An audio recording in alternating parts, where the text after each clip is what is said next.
aren't the other players here? Where is everyone? Oh yeah, they're all gonna be working remotely for today's filming. Editor Zack, does that actually work? Well, that sucks. How are we supposed to demonstrate the struggles of running a large gaming group to help introduce this topic to our lovely viewers? I know. Pick me. Okay, what's your idea? Well, we could clone me with cinematography magic and have 5 barbarians in this skit. But this video is about large groups. That's even better. Make 10 barbarians. Editor Zack, is that actually possible? Yeah, that's fair. Salaries do suck around here. Besides, I don't think the world is quite ready for 10 barbarians. Wait. You guys get paid?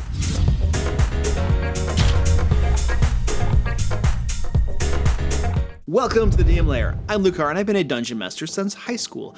On this channel, I give practical game master advice that you can use in your D&D and RPG games. Today in the Lair, I'll be going over 10 tips that will help you run a large gaming group of say 7 or more players instead of the typical 3 to 5 players one finds in standard size groups. Yeah, that's right. If you have 6 players and you fall right in the middle, I have nothing for you. Sorry. But first, it's time for a sleazy plug. Are you a game master struggling to keep afloat? Do you prep material each week, but your players chew right through it, only to leave you with more adventures to prepare?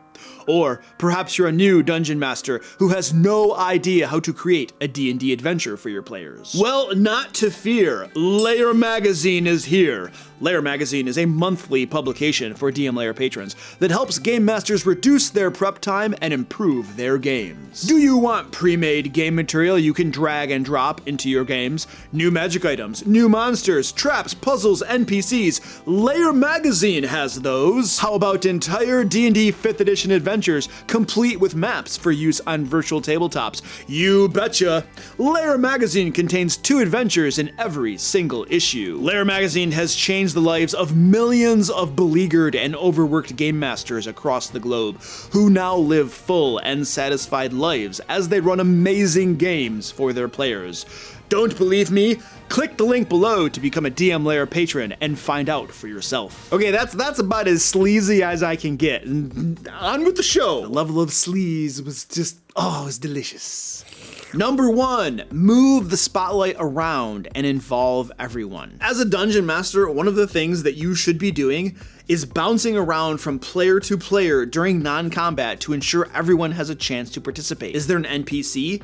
Are a couple players talking with that NPC? Well, that's great, but make sure that the other players as well have an opportunity to talk to them. Give them the space to do that. You need to give the quiet players an opportunity, even if they might pass, and quiet down the loud players, the talkative players, the super involved players, so that everybody can participate. Now, this is something that you should be doing in any gaming group, whether you have a lot of players or a few players. You want to move the spotlight around, let everybody participate. But I have found that in large groups, it's even more important to be conscious about doing so. You can easily find yourself in a situation where quite some time has gone by with just a few people, maybe 5, talking a whole lot, and then 3 not participating much at all. And it's not that they don't want to, it's that there's never an opportunity to get a word in because the other players are so talkative and things are just moving along. So make sure you make that space and give them the opportunity to participate as well. Number 2, push along decision making. This is the thing, right? In any gaming group, decisions taking a long time. But with large groups, they can really get bogged down when making a decision. With more people and more ideas, naturally comes more discussion and more indecision. So my recommendation here is to allow a reasonable amount of time for discussion. But after enough time, the dungeon master needs to push the players to make a decision so that the game can move on. I don't know, you gotta put a little pressure on them. You need to somehow get them to come up with a decision. I've made videos about how to help them make decisions and stuff before. But you gotta push things along. If you just let them sit there and go around in circles and you don't intervene at all, you could spend an hour or 2 with nothing really happening and just talking about what they should do and going in circles. And here's the thing too, certainly there are bad decisions that could lead to catastrophic results, but most decisions in RPGs aren't at the campaign ending scale. For instance, what to do next. It usually doesn't matter, even though players can spend lots of time determining what the most important thing and the best thing for them to do next in the campaign is. They could sometimes have literally already done one of the things that they were discussing whether or not to do during the time they spent discussing whether or not they should do it or something else. Also, another pro tip here, don't look for 100% agreement. Look for majority consensus, it's a big word, consensus, or have them vote or something. But if you're gonna wait for all the players to agree with a large group, whoo! Welcome to waiting for eternity. Number 3, assume courses of action. With large groups, it is not reasonable to take a poll every 5 minutes, nor to ask each individual player what they're doing in particular situations. Now, let me explain here. I was running a one-shot for moderators quite some time ago, and there were like 8 of them. Lots of folks showed up to play D&D, let us say. And they were in a dungeon, and occasionally a couple players would say that they're going down X hallway to check something out. And I would then assume that the entire group was going with them and narrated the party moving down the hallway and describing what they all saw. I did not sit there and go around the table and confirm that each and every person was going with them. I just assumed we're sticking together as a group. A couple people want to go this way, let's just go this way.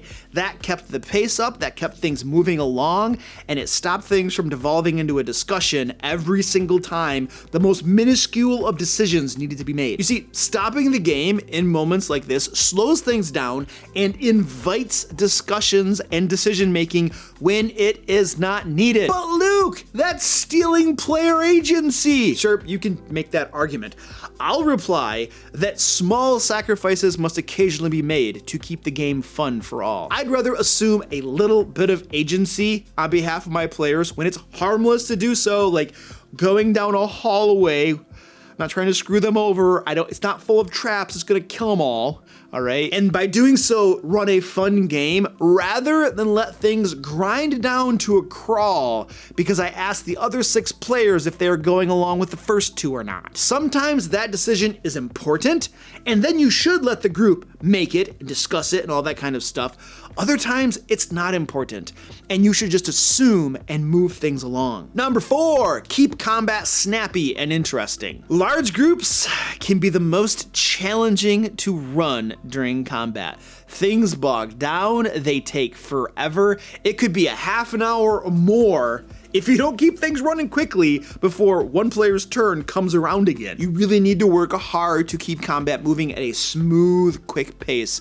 and also to make combat interesting and fun. You need both. A fast combat doesn't necessarily mean a fun combat, but slow, tedious combats are often boring. Now, if you want to know how to do this, I won't reinvent the wheel here because I already have 2 videos that go into details on these topics.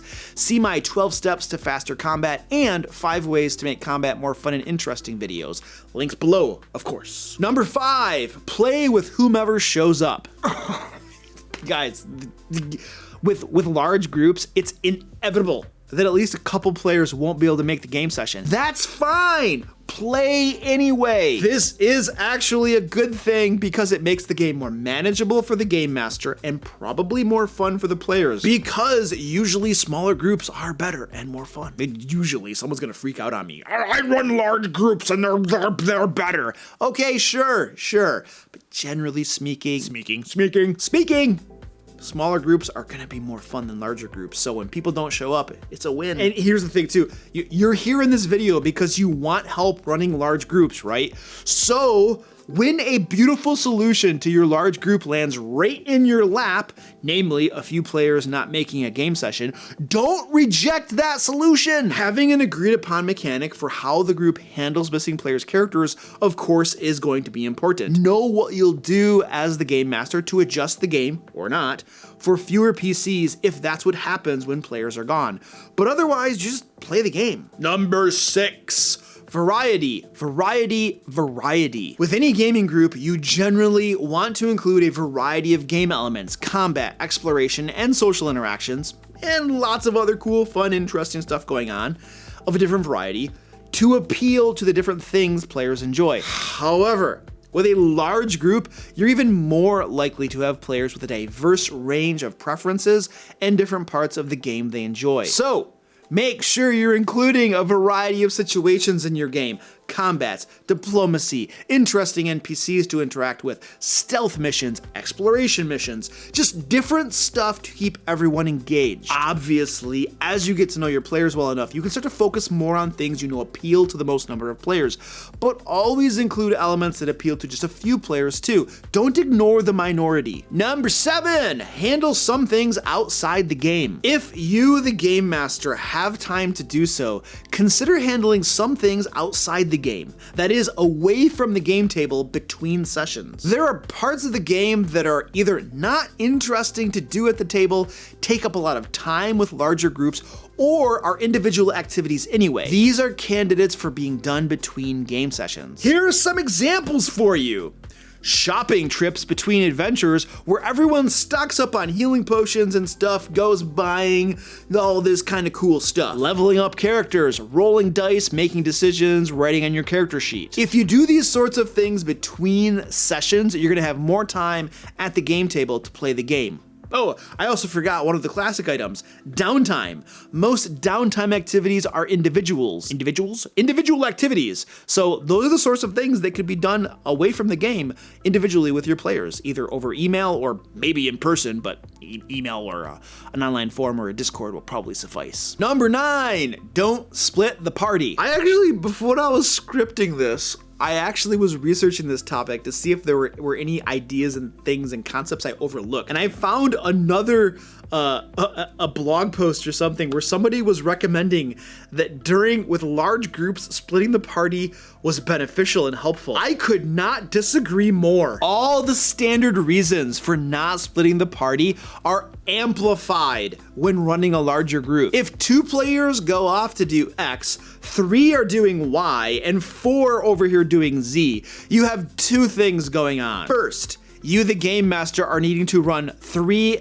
games at the same time, which is more challenging for you because you're describing and moving along the scene over here with those players, and then you skip over to these players and describe things there and move that along, and then you go over to these players and you're working with them to move that along, and you're swapping back and forth and you're moving from scene to scene, pushing each story and scene along because you want to not just stick with these guys for 2 hours and then go to these guys for 1 hour. You want to constantly swap back and forth and do that, and that is taxing on you as a game master to do that. It takes a lot of brain juice to get that working and keep it going. Trust me. Brain juice.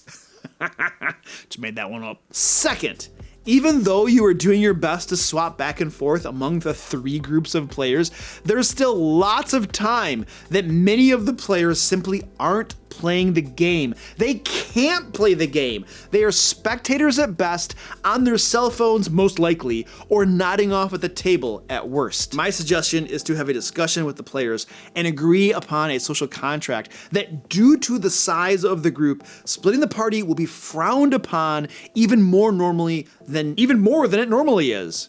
I can speak. Basically, ask your players to agree to stay together to make the game better for everyone. Number 9, let the players help you. I'm not usually an advocate of players taking on traditional game master roles, such as tracking initiative, role-playing NPCs, traveling with the group, and that sort of thing.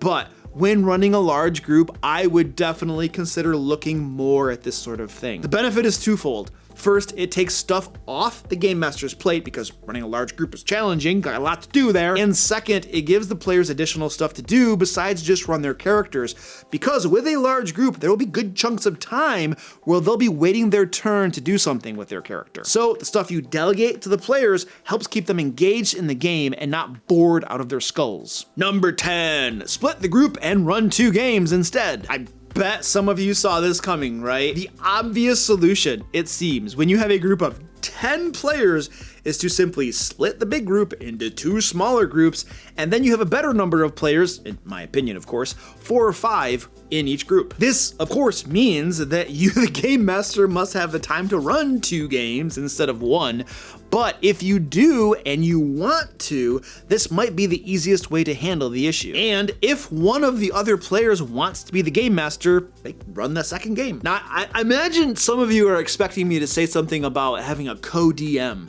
help you run the game. I have no idea what that even is or would look like. I sometimes get questions about co-DMs. Having 2 dungeon masters with a group, I've never seen that happen. I've never heard it explained in a way that actually makes sense.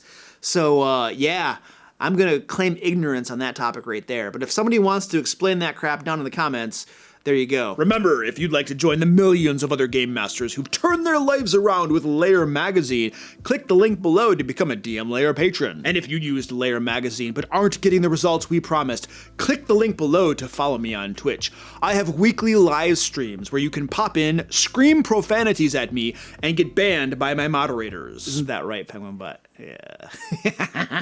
If you enjoy the false promises I offer in my sleazy plugs, give this video a thumbs up and leave a comment for the algorithm down below. Let YouTube know how very sleazy I am. And until next time, let's keep it sleazy.